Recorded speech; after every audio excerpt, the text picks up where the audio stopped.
বন্ধুরা, তোমরা কি বাড়িতেই মিষ্টির দোকানের মতো মালপোয়া বানাতে চাও? তাহলে এই ভিডিওটা পুরোটা দেখো। প্রথমে নিয়ে নিলাম 1 কাপ ময়দা। তারপর নিয়ে নিলাম 1 কাপ সুজি।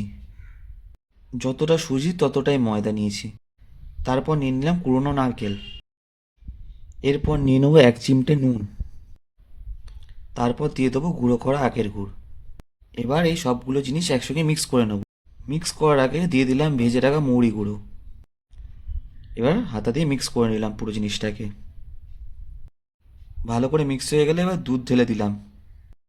দুধ ঢালার পরে ভালো করে মিশ্রণটাকে গুলে নিতে হবে, যাতে গুড়গুলো ভালো করে গলে যায়।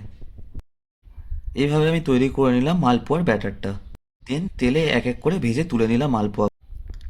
এরপর কড়াইতে পরিমাণ মতো জল ঢেলে গুড় দিয়ে দেবো। গুড়টা এবার আস্তে আস্তে গলিয়ে নেবো যতক্ষণ না গুড়টা ফুটছে।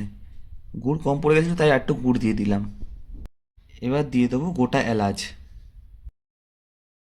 এবার দেবো গুড়টা কতটা গাঢ় হয়েছে, যদি হাত চিটচিট করে তাহলেই আমাদের গুড় প্রস্তুত। এরপর মালপোয়াগুলো এক এক করে ছেড়ে দিলাম। মালপোয়াগুলো এবার কিছুক্ষণ গুড়ের রসে একটু ভিজিয়ে রাখবো, যাতে ভেতরে গুড়ের রসগুলো ঢোকে। এইভাবে আমি বানিয়ে নিলাম মিষ্টির দোকানের মতো গুড়ের মালপোয়া।